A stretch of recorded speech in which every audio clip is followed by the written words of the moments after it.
Our conference room in Long Island is literally wallpapered with our culture, our mission, vision, our principles. And we live it every day. We truly, it's not a theory, it's an action for us. Welcome to The Profitable Table, fed by Woolco Foods, a podcast at the nexus of hospitality, business, culture, and the mind. Now here's your host, Woolco Foods CEO, Stephen Toberoff.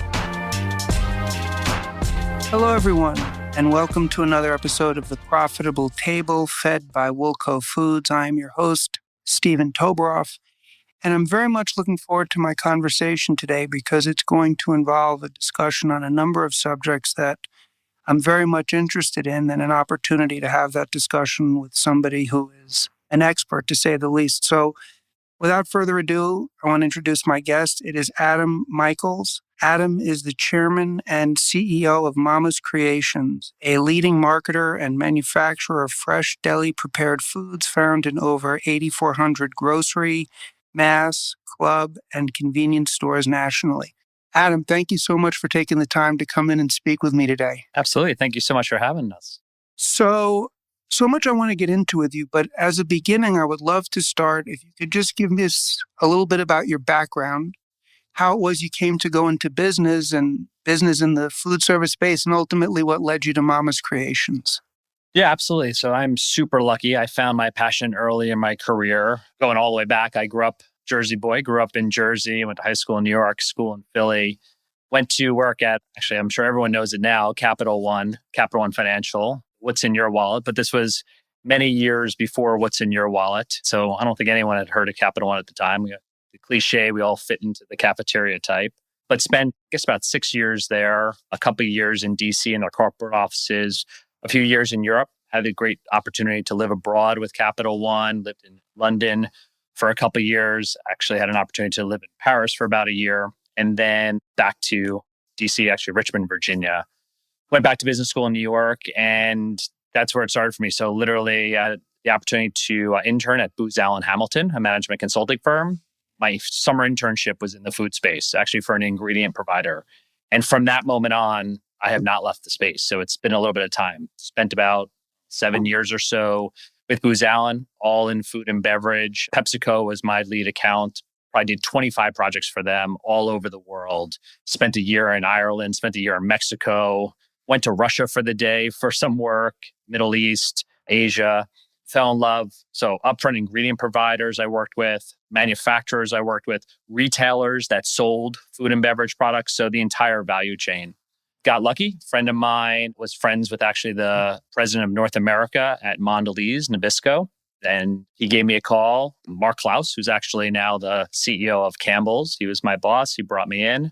Spent about 10 years at Mondelez. So clearly I wasn't very good at what I did because every 2 years they sort of fired me and sent me somewhere else. So I think I sat on just about every leadership team in North America. So I started in operations, marketing, sales, finance. The last role I had was helping to lead their M&A, their corporate development in North America. Did that. And then finally, anything good in my life is my wife. And she got a call from a headhunter. She's in the finance world about a job opportunity. I should probably be worried. The guy calls her every quarter. She respectfully said, no, thank you. But he started to talk about and complain that he was doing a favor for a friend in the food space, but he's a finance headhunter and he didn't know the role, nor did he know anybody. And my wife said, hey, you should totally call Adam. He does that sort of thing. And literally, that's how it started. Sent my resume to the chairman of the board, I think on a Thursday. He got back to me on a Friday, said, hey, why don't we meet on a Monday? This is during COVID, so, all on Zoom.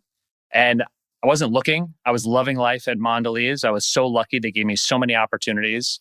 I don't even think I prepared. I don't even think I looked what the company did. And I got on the Zoom thinking I'd just meet this one guy. And literally all 9 board members were on the Zoom and spent over 2 hours. So it's pretty cool.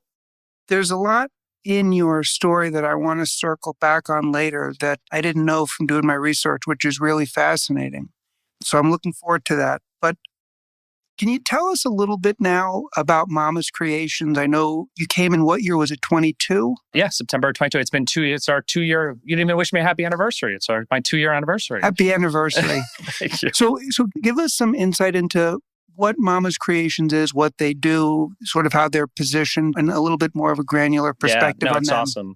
So there really is a Dan Mancini. I get to hang out with him all the time. I had breakfast with him last week. Unfortunately, Mama has passed.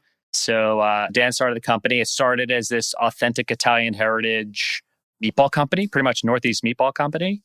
And and it's important, 2 jobs ago at Mondelez, I got to help lead, or actually I led all of their intelligence operations in North America. So that's a fancy term for pretty much everything that the head of sales and the head of marketing didn't want to be responsible for. So I was responsible for category management, consumer insights, shopper, advanced analytics. I was responsible for all of our forecasting in North America.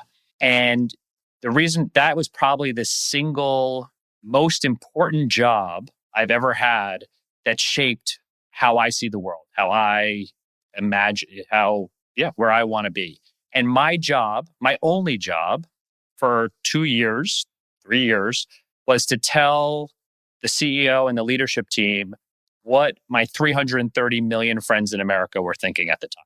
And that was my only job, to be the voice, actually, I used to call it the megaphone of the consumer. And that's where I understood where consumers were going. Consumers were looking for more fresh, clean, easy to prepare, pushing out into the perimeter, right? This is back, I don't even know anymore, 2017, 18, I don't remember. And that's where I got really into the perimeter of the store. That's how I evolved. I actually wasn't even given the job. I just started because I had a great team. I had nothing to do all day because my team was doing all the great work. And I took a phone call from a woman in Australia, believe it or not, about some M&A deal that they were doing. They needed some help. I took the call. I was bored. I had nothing to do.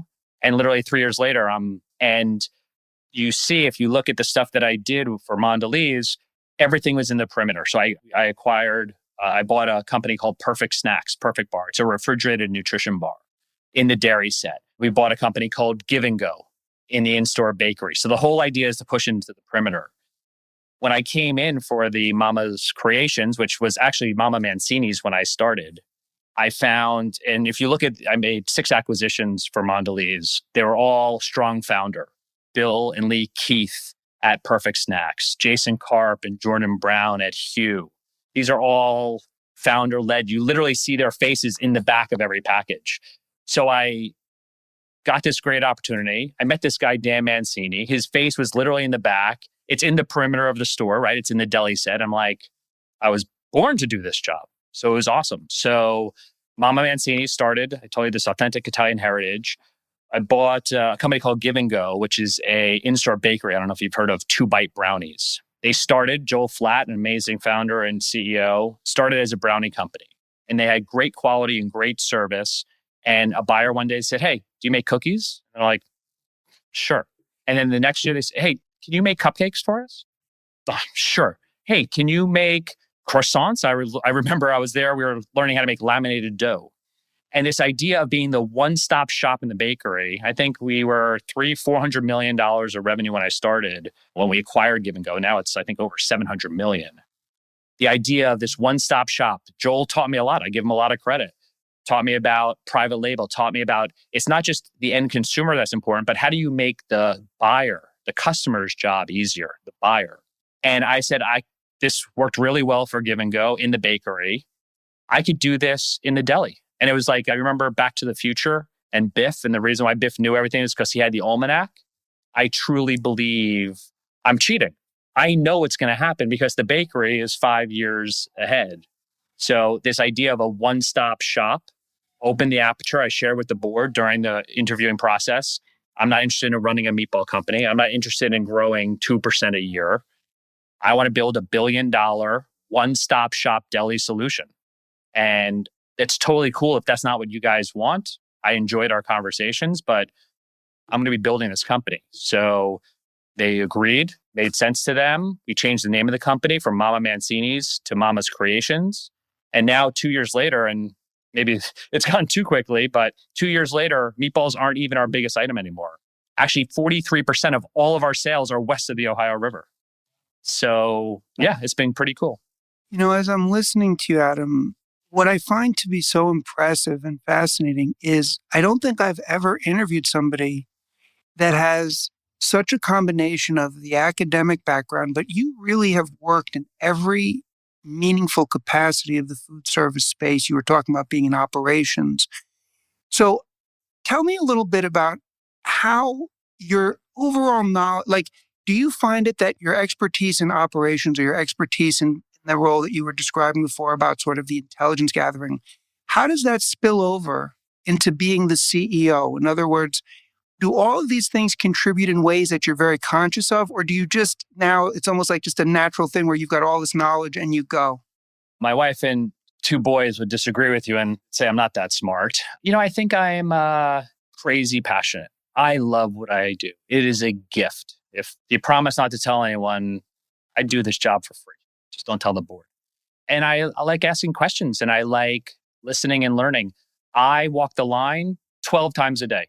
Today, we're in the middle of the day here, so you only gave me half. I easily walked the line 6 times. I like asking questions. I like learning. I do every job. When I tell you I do every job, I do every job. When I was at Mondelez, everyone likes to make fun, and I give our, his name is Dorino Belimo. When I was on the operations leadership team, we would do our meetings in different plants each time. We spent an entire day, literally on my back, I'm pretty sure it was like an Oral-B toothbrush, cleaning the underside of the Oreo line in the Fairlawn Bakery.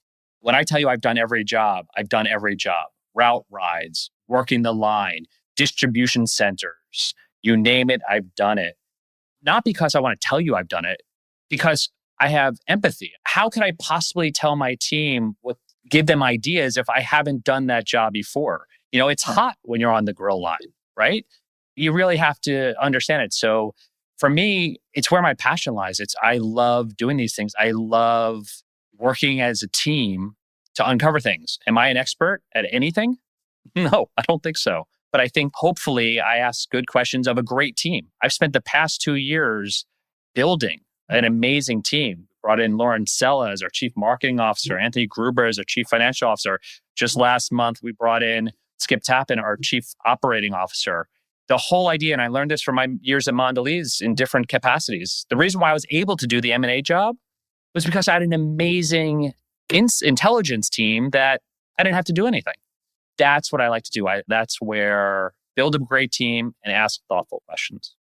One of the bigger segments of our audience are people that are entrepreneurs in general, people that are outside the hospitality space. And there's 2 things that you said there that I've heard said by many of my guests, and I believe in deeply myself. The first is you talked about loving what you do. And to me, that translates into consistency because I love what I do as well. I hate to break my routine. I hate taking vacations.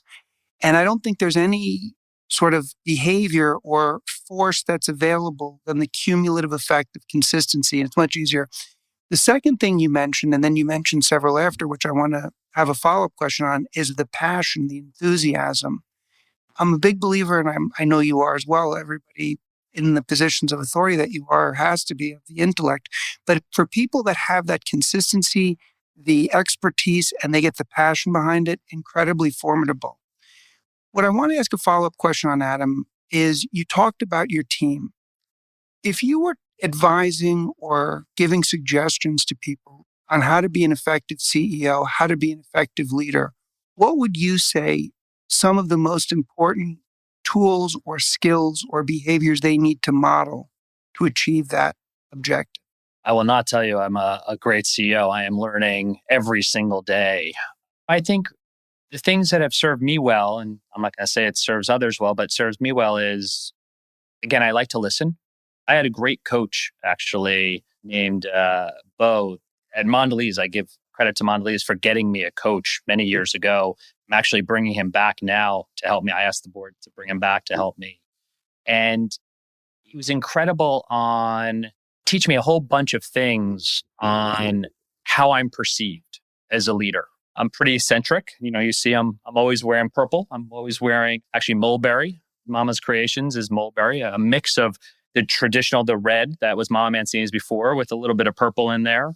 sounds silly, but yeah, it's really important to me. Like my whole life is Mulberry. Well, what does that mean and the impact that has on others? I appreciate I'm pretty eccentric and passionate about my brand and the company. But I think listening is really important. Waiting, I try to actually be the last person to give my opinion in meetings. I will tell you, and I ask my team to keep me honest all the time, I'm not a big fan of making executive decisions. Can I make them? Absolutely. I'll give you my answer on, I have an opinion on everything, but I try to do it together as a team. So consensus is really important. We had a meeting last night on an important topic, and there were 6 of us in the room. I like to always have an odd number, but that didn't work for me. And I swear to God, I lost 5-1. And yes, I'm the boss, supposedly on a piece of paper, but I didn't want to do it. We're doing it anyway. 5 people said they wanted to do it. I think that's important because we're a team, right? We do it all together, and everyone should feel as empowered as possible. You see it. I'll give you one more. I will have any conversation with anybody. I say this to investors all the time, except from 10 to 11 every Monday morning. That is sacred time for me. That is when our team gets together for our weekly leadership team meeting. It's the only time all week that the 10 of us get in a room and go through what's going on. And we talk about all the hard issues, all the things that are going on. We also end every meeting with around the horn. So everyone goes around the table to say what they're working on. My belief is, God forbid, and team makes fun of me now, I say, if I get hit by a bus, this company should be going on just fine. And I want to make sure that everyone knows what everyone else is doing such that we're a team. That is the most important thing for me, being a teammate, but equally willing to do, again, I told you this before, I do every job. There's nothing that I won't do. There's nothing I ask someone to do that I haven't done myself or willing to do.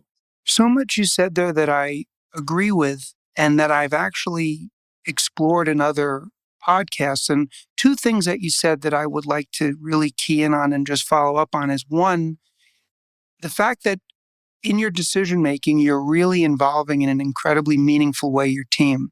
There's a book by General Stanley McChrystal, who used to be head of special ops. Maybe you're familiar with it. Yeah, but I remember.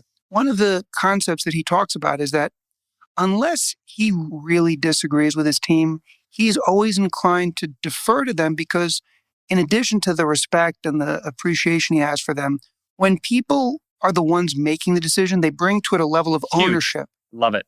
Right? I love it. And the other thing that you were discussing, which I think it actually wasn't said explicitly, but it has to be there to achieve what you're achieving, is that to create the dynamic as the CEO where the people that are working with you understand that you're the type of person that wants input, that wants them to speak. Because I've found that with certain CEOs who are immature, egotistical, psychologically lacking self-awareness, if you will, they feel that to convey strength, they have to always be top-down, dominate. In reality, it's just, not only is it a form of weakness, but it deprives them of so much value. Would you agree? Oh my God, yes. And again, I tend to say the same things over and over again. Actually, on our conference room, we have management principles. People could play bingo with that because I'm talking about them, the same things over and over again. Another saying, besides, if I get hit by a bus, I say a couple 100 times a day, is you get extra credit for disagreeing with me. If I am sitting around a table and everyone's saying, yeah, Adam, you're right. First of all, I'm not that smart. And 2, you're useless. If all you do is just say, yeah, Adam, whatever you say is great, what do I need a leadership team for? So my team knows, and they hear me say it all the time, you get extra credit for disagreement. Look, and it's everything from big issues to small issues to medium-sized issues. When I first got here, remember, it was critical that we moved away from red because red is Italian, right? All of our logos were Italian. We are the one-stop shop. I said, I don't care what the color is, but if we keep going with our logo as red, people are going to always associate it with Italian. So obviously I wanted a purple because I have mental problems. The team didn't want purple, right? We got to a mulberry, which was a mix of a couple of colors. That's, when I wanted Mama's Kitchen. So when we changed the name of our company, I wanted Mama's Kitchen. Others wanted Mama's Creations. We're Mama's Creations. That is great leadership. Another thing that you said that I think is so important, would want to explore a little further, because I think it's important for people to really reflect on this and understand, is when you were talking about the communication dynamic with your team, you began by saying that you're a big listener. And I could not agree with you more. I think the essential sine qua non, if you will, of being a great communicator is the capacity to actively listen, process, and then respond. My question to you, Adam, is obviously these are skills that you embody and utilize. Have you ever found yourself having the occasion to have to coach anyone on your team who, let's say, they have a lot of aptitude and ability, but may not have that communication skill and you want to sort of get them to be optimized? Do you ever have to have those types of discussions or no? Yeah, no, we do all the time. And I will tell you, it is possibly the hardest job I've ever had, the hardest part of any job I've ever had, Mondelez, here today, is giving hard feedback. And I will tell you, I'm terrible at it. I will tell you, it is super, super hard. It is super easy. You're awesome, great feedback. Giving the constructive feedback is the hardest ones. It's funny, 10 people on our leadership team, I always start with the easy ones. I could get through, 5 or 6 of them. The first day that Abby, our head of HR, says time to do reviews, I'm happy to do them. I know I get worried when I have to give feedback, but it's so helpful. And I know it. The only way I get through it is because I know how helpful it has been for me. So I had an amazing boss, a guy named Jay Cooper. He was one of the greatest managers I've ever had because he sometimes gave me really tough feedback. And I was somehow happier about it versus another manager that I had that just praised me. And for some reason, it didn't feel as good. So he gave me the feedback. It was specific. It was actionable. And he helped me improve on that feedback every single time. So my job is to pay it forward. I have to do a better job. I have to continue to do a better job at being honest with my team, help them, not just say you stink. That is completely useless. Hey, how you move the water bottle, you always move it a little bit to the right, try to move it to the left a little bit. It's interesting because throughout this interview, you've mentioned lessons that you've learned from the people you've worked with, whether you've called them mentors. And I think the fact that you were so appreciative of the constructive criticism is a big part of why you're as successful as you are, because people that want to get better do not personalize feedback that's constructive, and their ego doesn't inhibit their ability to get the content out of it. And the other thing that I was thinking of as I was listening to you with respect to the team, and would love to know your thoughts on this, is obviously you guys have done a terrific job at Mama's Creations, and companies have objectives, they have visions, they have metrics, they have all those things. At the same time, it's been my experience, and would love to know your thoughts, that to the extent that I can give my key management team as much creative ownership as possible, that's how we will get the most out of them. They will get the most out of what they're doing. We will thrive as a company. How do you navigate the sort of understood goals that exist as just a reality for the entire company with having your team have those windows of opportunity creative? Yeah, so I think there are a few things. So the first one is what you highlight is a great one. And so Steve Jobs has a famous soliloquy or whatever. Someone asked him a question 100 years ago, and he said something around maybe what are the biggest failures of management, or I forgot how they asked the question. But his answer was, the biggest mistake people make is they hire great people and then tell them what to do. What you're supposed to do is hire great people and have them tell you what to do. I try very hard to be extraordinarily objective oriented. So as a leadership team, another thing that was really insightful when I came here, our leadership team, I'm being generous, there was really no leadership team, but the head of sales would be tasked with going to the right. The head of operations would be tasked with going to the left. Like literally, I'm not exaggerating when I tell you the spectrum of conflicting goals. At Mama's right now, everyone has 6 goals on the leadership team. Everyone has the same 3 goals: top line, bottom line, and cash management goal. That means if you want to stab me in the back, that's great. But guess who's going to get hurt? You are. So everyone has the same 3 goals. And then, of course, the ops guy has 3 different ops goals versus the sales guy has 3 different sales goals. But that means we're rowing the boat together. Culture. When I started, I had 3 goals: cost, controls, and culture. When I got here, one of the most important things that I laid out as the new CEO was culture. So that first element, I think, is really just critical. Something I'd like to explore a little deeper with you because it's of great interest to me and something that I would like to gain a better understanding of for myself is culture is huge for a company. And I can articulate and I'm very proud of the culture that we have here at Wilco, and I can share it with you. It's really that it can be reduced to a very simple sentence. Whatever the customer needs, we do, and we'll worry about the rest later. And the people here embody it. But what I don't do a lot of, and this is why I would like to know your thoughts, is formal meetings, documents, activities around formalizing the culture. You obviously have created in the time you've been there a great culture of Mama's Creation. How much of that is a reflection of you coming in, having in your mind the culture you wanted, embodying it, actualizing it in a variety of ways, or having it grow organically by working with these people? And then how do you sort of reinforce it over time? Yeah, so culture is huge for us. I'm not going to tell you we have a great culture. I will tell you, though, we are getting a better culture. I had a great mentor, a guy named John Katzenbach. He's like the father of culture. And he taught me when I was at Booz Allen, you can't actually change culture. You change behaviors, change culture.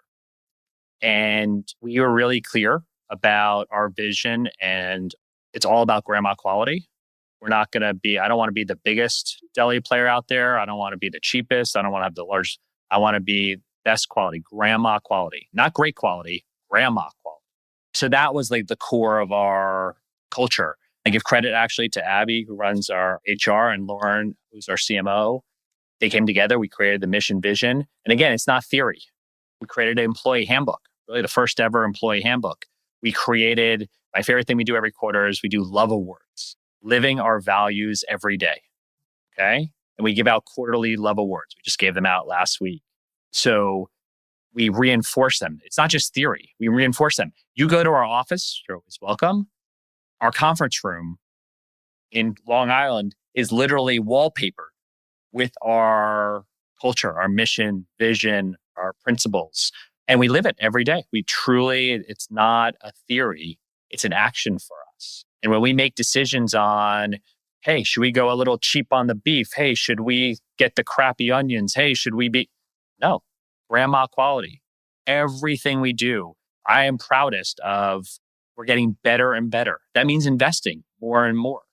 And it's interesting and I love it. Remember, I go back to how we started earlier around listening and having the freedom to have my team tell me when I'm wrong.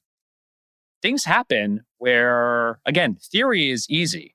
It's when it actually happens, do you stay true to your principles? And that's when it gets challenged. And I will tell you, there are times that, let's go with the cheaper, I would say, let's go with the cheaper, truck. Adam, remember, grandma quality. And I give my team a lot of credit. I've been caught on those things. And that's a wonderful thing, right? How cool is that? It's a great thing. I mean, an example that comes to my mind, and you'll appreciate this, is we sell hotels, restaurants, caterers, everybody in the hospitality space. So a big part of what we do is accounts receivable. And often it is the case because I meet with that team on a weekly basis, or I'll have an opinion on how to handle an account, and I will get pushback. And the pushback I get is 99 times out of 100 correct. And by going with that decision, not only was that matter resolved, but it led to future success in the organization. So I can really relate to that. Continuing with the culture discussion, I did a podcast episode recently on AI. And within the context of AI, what are going to be the true value-added propositions of humans as AI becomes more and more ubiquitous, if you will, or prevalent in business? I'm seeing it in my business. I'm sure you are as well.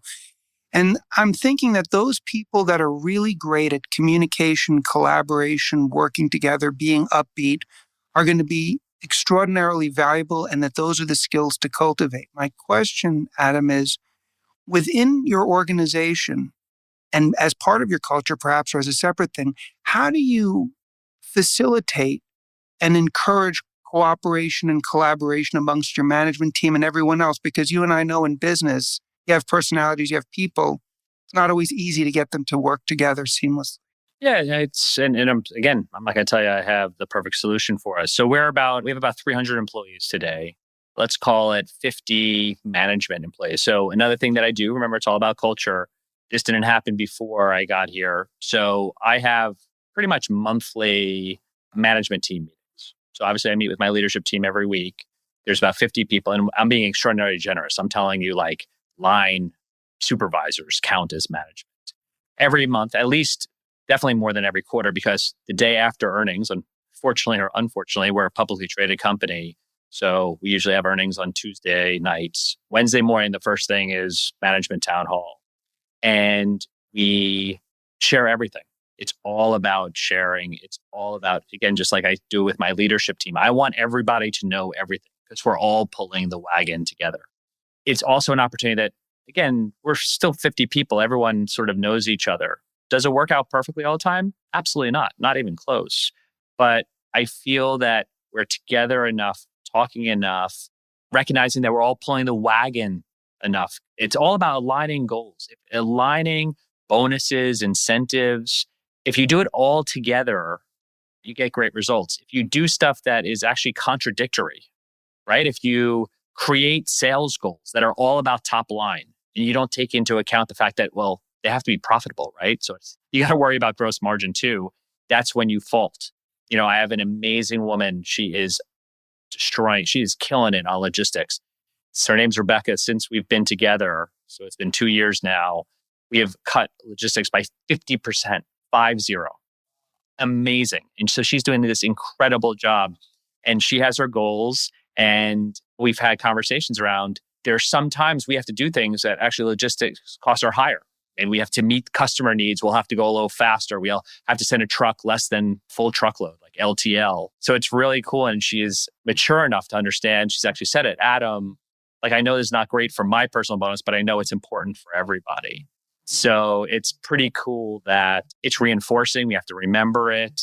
And when we get it wrong, this is important. When we get it wrong, when meaning two people fight or whatever the right thing is, let's address it head on. Let's make sure that we understand it and we fix it immediately.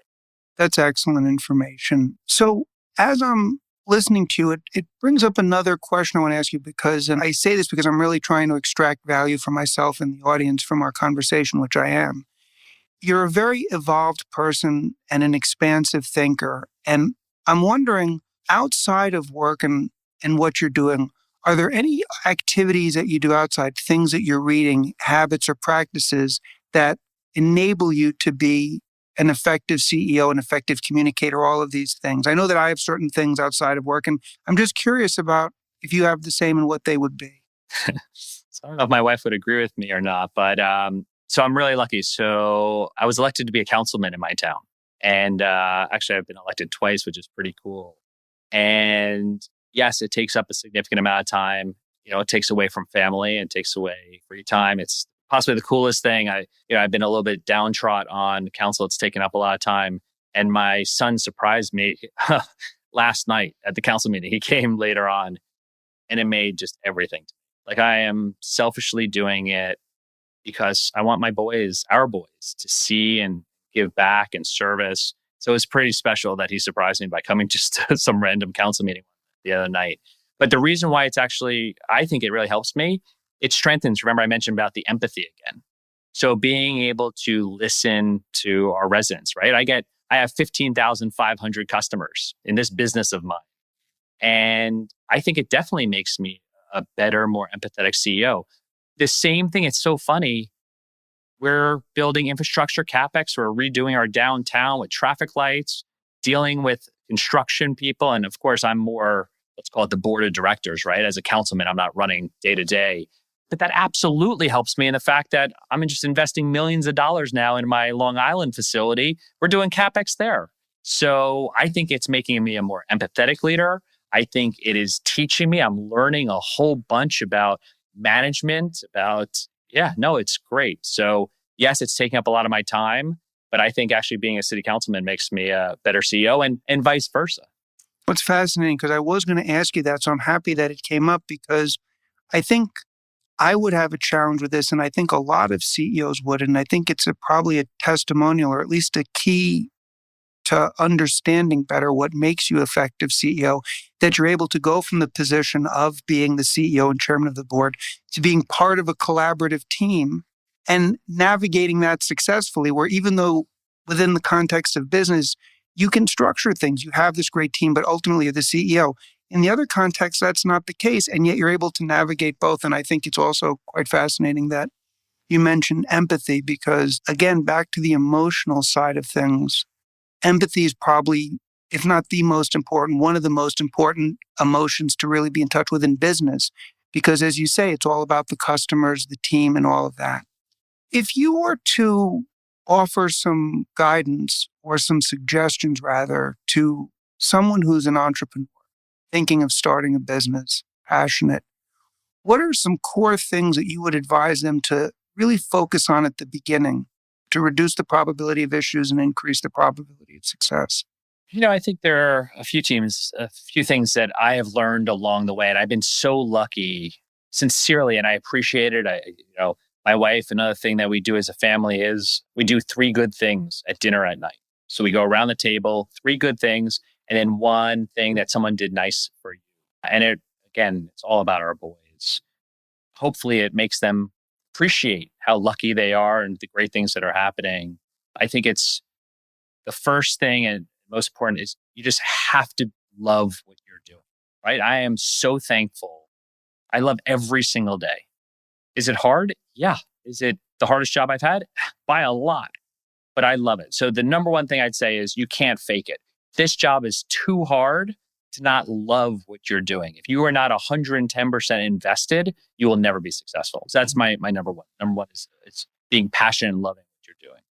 I think another one that's important is having a team. You can't do it all yourself. Having great people around you. I learned, I think actually probably my Booz Allen days, no one will do it as well as you do it. But even if they do it at 50% as well as you do it with 10 people, that's 5 atoms, right? Versus there's still only 1 atom. So building a team, it takes time. I've spent a crazy amount of my first 2 years at this company in interviews, right? I've rebuilt the entire leadership team, plus some. So getting the team right is critical. I think the third one that, I think is really important is be super clear on the output. Again, I've been very lucky. I've been in the food space. I've done every job in the food, a lot of jobs in the food space, different size companies, right? The last job I had, I got to do all the entrepreneurial brands. So yes, I was able to be part of $1.4 billion Oreo business, equally a $10 million Hue chocolate business. Being super clear on what the objective is. We are going to be a $1 billion one-stop shop deli solution. That objective drives a host of different sets than, hey, I want to start up a company and sell it as quickly as possible to Pepsi. I want to make as much money as possible and shut it down. All of them are good answers, but be really clear and honest with yourself. When I got to do this M&A role, I found that the biggest where things fell apart for me was when I spoke to the entrepreneur that built this business and they were unclear on what they were doing, or they are actually the worst. They used to lie. They would lie to themselves. Oh yeah, I'm here to build a long company, but how do I sell as quickly as possible? So being really clear on what the goal and objective is. And then there's 800 steps to get there, but being clear on what that North Star is means everything. I think that's excellent. And I really would underscore exactly what you say. I think there's so much power in clarity, but the clarity has to come from a place of honesty. And at least be honest with yourself. You got to be honest. And you would think that would be somewhat easy, but it's actually quite difficult. I see with a lot of people in a variety of contexts. I think a lot of it has to do with a misunderstanding of their own mind and reality and sort of this inner dialogue that people create. But I think that is so important with clarity, and I completely agree with you. I could talk to you all day, Adam, but I want to end it with one question. And before I ask the question, I do want to say this to the audience. This is absolutely a podcast for those of you that are entrepreneurs and listening to this from the business perspective that you're going to want to listen to again and take some notes on, because there was tremendous actionable information here, and this has been of great value. The question I'm going to ask, because it's one that I'm fascinated in for my business and I want to get your perspective on, what, if any, are the trends that you see happening coming down the pike in food service that you see are coming that other people may not, that are going to be impactful? Not to give away any secrets or anything, but just visibility in space. And I'll give you a context even to make it even more actionable, if you will, as a question. Going back to 2017 and 18, where we sort of discussed this, niche brands were a very big thing. I remember one in particular, Sir Kensington ketchup, among many. I don't know if that's still a thing, but that was a very big thing back then. It got a lot of attention in the papers. It got a lot of attention within the industry. So I would just love to get an insight into your visibility on what, if anything, you see coming down the pike that others may not be seeing right now. Yeah, it's funny you say Sir Kensington. So actually, that's a friend of mine, Mark Ramadan, founded the company. I got to work with him. He became the CEO. We brought him in to be the CEO of Hugh Chocolate, Hugh Kitchen. And I'm sure he would tell you, by selling to Unilever. Again, this goes back to my exact point on what do you want to achieve in your brand? Obviously the challenge, once you sell it to Unilever, you lose a lot of that control. And I'm sure Mark would tell you that they lost this sort of essence of Sir Kensington. I don't know how it is doing today. But, look, I don't know if I have, the double top secret trends. What I see is a few things. I spoke earlier around the push for fresh, clean, easy to prepare. Absolutely, that's where it's going. Very challenged today with the economy. People are moving away from restaurants, more at home. However, I don't have 6 hours to braise my own meatballs. So the fact that people are getting these prepared meals, the deli is an amazing place, right? So it's a $55 billion category. I take out $20 billion because that's deli sliced meats and cheeses. Think Boar's Head and Dillman's. And that's actually a declining part of the business. We don't play in that space at Mama's Creations. We play in the $35 billion prepared food space. This is a category growing more than 5% in units. I'm going to say it again, in units. 10 years at Mondelez, I don't think we ever grew in units. We're growing 5% in units. Prepared meats, where we play mostly, we do a lot of grilled chicken, sausage and peppers, meatballs, meatloaf, growing 12.4% in units, L52. So this is consumers are growing in this on the go. Why? Because when I was growing up, I would go with my mom, we'd go food shopping once a week on Sunday. Now my wife and I go every single night on the way home from work. If I can interrupt you, because I have a question related to exactly what you're saying. One of the other sort of trends that was discussed a lot in 2018 and post then was supermarkets were really repurposing themselves so that they were going to devote more of the center space. So my question to you, Adam, is do you find that Mama's Creations finds itself ever in competition with the supermarket itself because they want to... We're making it for the supermarket. You make it for the supermarket. Oh, yeah, absolutely. Okay, got it. I got it. So all those amazing handmade meatballs at Whole Foods that you see in the hot bar in the grab and go? Right. Mama's. Got it. So you're preparing it for the supermarket. So part of our business is branded. You see Mama Mancini's everywhere. We're in every, so Costco's been great for us this year. When I started, we had meatballs, Mama Mancini meatballs in the Northeast. Over the past 12 months, we've been in 7 of the 8 regions. We just got a national buy. We're in 6 regions. We've sold everything in the past year. I've lost count already, but meatballs, meatloaf, sausage and peppers. We sell our own sauce now. So Costco's been a great customer for us. So some of it's branded and then others are private label. In some stores, it's both. So if you go to Publix right now, and I'm thinking very much about our friends in Florida for their safety with the hurricane, but if you go, there's half a dozen items in the grab and go set. Mama Mancini's, we do lasagna roll-ups. We do sausage and peppers. We do spaghetti and stuffed meatballs, chicken fettuccine Alfredo. But then in the back, one of their hottest items is actually their pub subs. It's actually their most famous thing.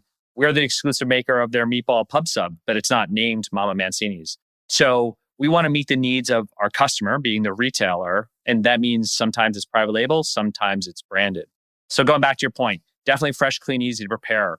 I will tell you, I'm bearish on, I don't believe in plant-based, like more lab stuff, but I am bullish on eating more vegetables. So I have pushed a lot of our items to be more vegetarian. I don't believe in faux meat. I do believe in people wanting more vegetables. That's another thing that I see. The other one is I've never been a big believer in healthy. First of all, I don't know what that means. It's healthy to each person. I do believe in clean. Clean is important. Clean has been a big thing that I've pushed at Mama's Creations. So if you think of our meatballs, domestic ground beef, imported Pecorino Romano cheese, onions, parsley, whole egg, and breadcrumbs. I just named for you 100%. I don't want to lie to you. Salt and pepper, I don't include those. I just named for you 100% of all of the items in our meatballs. To me, that's important. Is our meatballs healthy? I don't know. In the right amount, absolutely. But it is definitely clean. Same sort of thing with our chicken. I am passionate about clean. I want my 14-year-old's getting pretty smart, but 5 years ago, it was easier to say, my 9-year-old, I want him to pronounce everything that's on our ingredient line, and spell it. Those are the things that I'm passionate about from, remember, my consumer lens perspective. Oh, that's excellent, Adam. And I appreciate your insights. And I even know for myself, one of the first things that I do if I ever buy anything packaged, like, for example, bread, wish I could remember the name of it, but it's only got 4 ingredients. It's the only one that I'll do. So this has been an absolute delight, but also incredibly educational. If you would like to, if there's a way that people can reach you either on social media or elsewhere, if they have a question or something, I'm going to put links in the show notes so everybody can get that as well.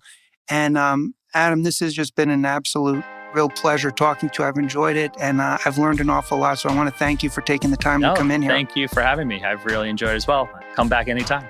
That's awesome. Thank you. Thank you.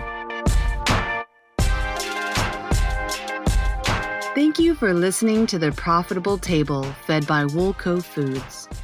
Please be sure to rate and review the show on Apple Podcasts or your favorite podcast app. And to learn more about Woolco Foods or Stephen